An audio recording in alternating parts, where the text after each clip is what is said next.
You've started the project almost 100 times now. You've just never actually done it once. You've researched the market, you've planned it, you've figured everything out. You bought the notebook and the pens to start writing and the equipment needed for this hobby. You've bought the course or the domain name or watched all the videos about it, just how to start, and read all the Reddit threads or the Twitter threads and made the list of things that you need to check off before you ship the product. Then you've restructured the list and then restructured it again because you feel as if you haven't done enough for this to go public. Then you've found a better way to do the list, so you obviously restructure it again. You've done an enormous amount of work that all takes place in the half second before the actual work begins. And somehow you've managed to convince yourself that this is the same thing as being in motion. It's not. And as blunt as I have to tell you that, it's not, because you are addicted to almost starting. And it feels productive. It feels as if you are doing something good in your life, which is almost exactly why it's so hard to see. Now, what's actually happening? What do you think is genuinely happening every time you almost start? To me, the almost start gives you this feeling of progress with none of the risk of the real thing, of doing the actual thing. When you research the market, when you research anything, when you get the small hit of momentum that allows you to write that to-do list again, the sense that you're moving towards your goals, that you are the kind of person who is going to do this, going to succeed, but you never actually find out if you can or if you have to, or you never actually make something bad, or you never actually make something. You never have to watch the thing in your head, which is perfect in your mind, become a thing in the world, which it won't be. It won't be perfect. It won't ever be perfect the first 100 times. The plan ends up staying clean. The idea in your mind still keeps on feeding you that you will make it. The plan always is clean unless it's set into place. Reality is one of the only things that's ever messy in this life that we live. And you've somehow managed to find a way to stay short of reality indefinitely. No matter how many plans you go through, you never act upon one of them. So everything stays perfect. Aristotle worked out the problem here about 2,500 years ago. And it's a lot more damning than it sounds. It's a lot more serious than what I'm making it seem like. Because right now, to you, all it seems like is, okay, I didn't start. I'm stagnant. Sure, that's it. But nothing else is happening. Aristotle said, you are what you repeatedly do. Not what you intend to do. Not what you're planning to do. Not what you say you're going to do. Or not what you're going to do under the right conditions once you've finished preparing and actually are starting. It is what you actually repeatedly do on a day-to-day basis. Excellence to Aristotle was not an act. It was not something that you do, but instead it was a habit. It was something that you pick up on and you actively or proactively do day to day. I guess I phrased that wrong. It is something you do, of course, but it's not something you choose to do. You become brave by doing brave things. You become a builder by building things. Badly at first, yes, but then less badly.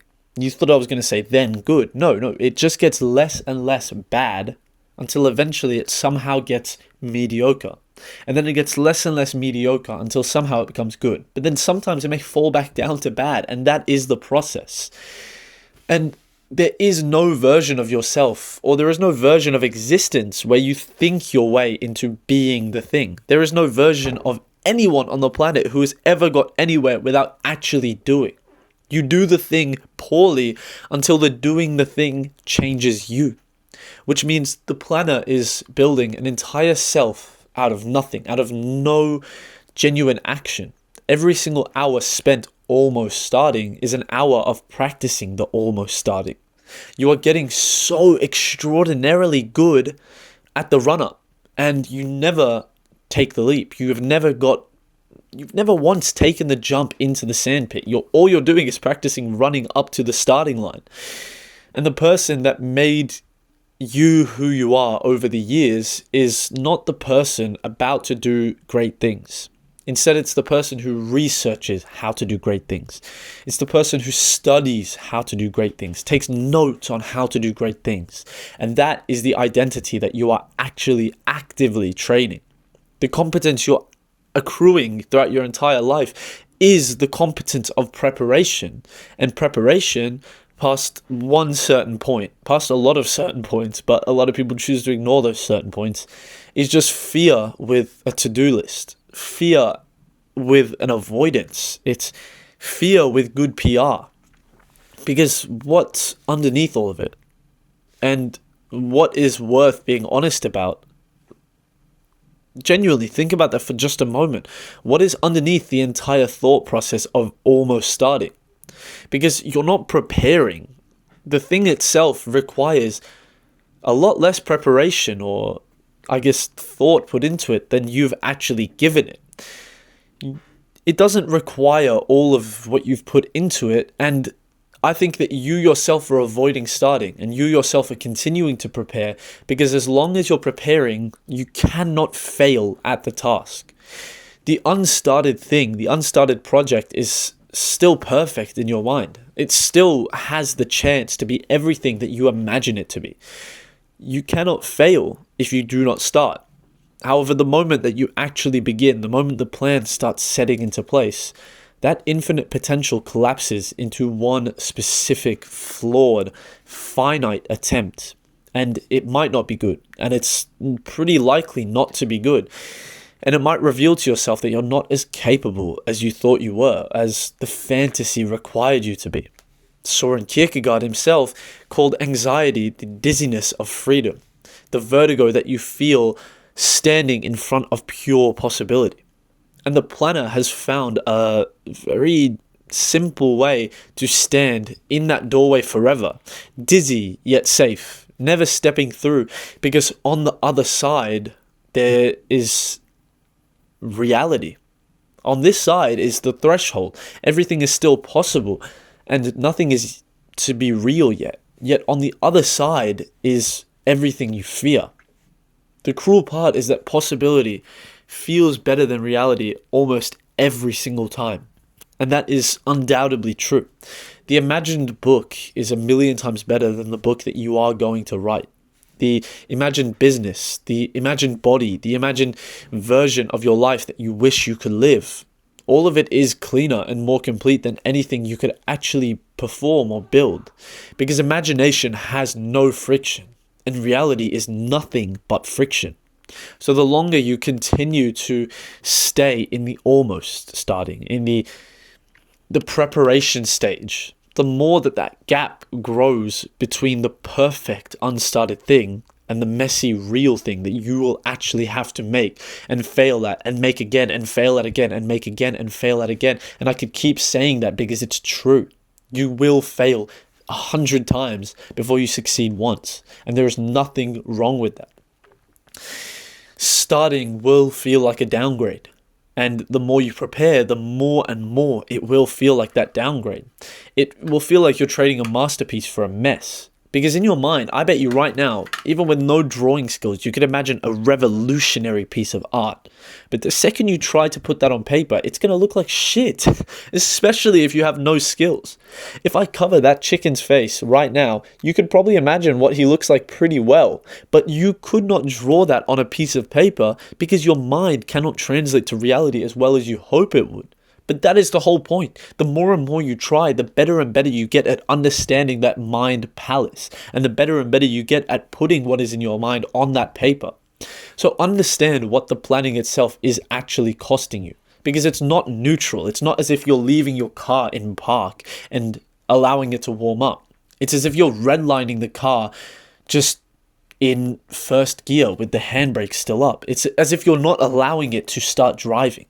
Because the poor car needs to drive. It needs that engine to start chugging along for it to actually work. Either turn off the car, turn off the entire plan, or put the bitch into drive and stop fucking driving. Every single day you spend almost starting is wasted. It's as if you're wearing the groove of life deeper and deeper, becoming much more fluent in the delay itself instead of in the actual practice.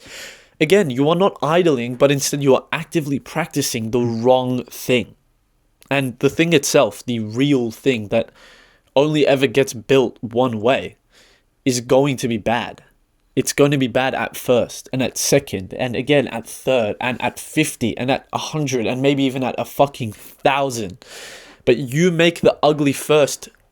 That's it. Make the ugly version. Make the horrible version. Make the terrible version. But ship it. Ship the thing that embarrasses you.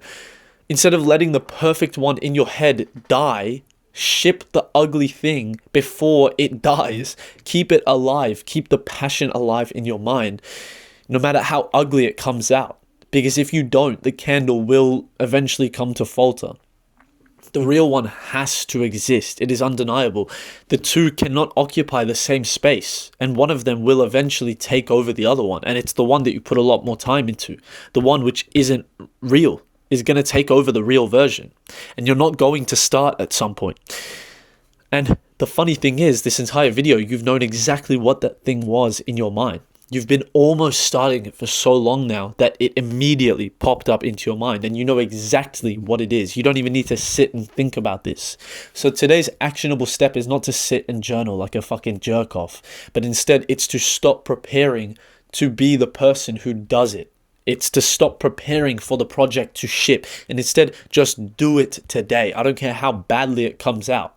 Become the person who produces. Become the person who creates instead of consuming. I don't care. Again, I don't care how fucking ugly it is. My first few videos on this channel were horrible. Then my next few videos were terrible. And then the next few after that they sucked. And then again and again, they got worse and worse. And then they got better. And some of them really do suck still. And this one probably sucks because I can't speak fluently. But who cares? As long as it's out there, because the thought in my mind was fluent for this entire video. For this entire video, the thought processing was pretty simple. I knew exactly what I wanted to say. But the second I sit in front of that camera and try to start speaking, a lot more pops into your mind. And you never know. Maybe it will be better than you think it is. But you'll never know until you try. So get off of this computer, get off your phone, get off of this YouTube app, get off of Instagram, TikTok, whatever it is, and start creating the thing that has been living rent-free in your mind this entire time.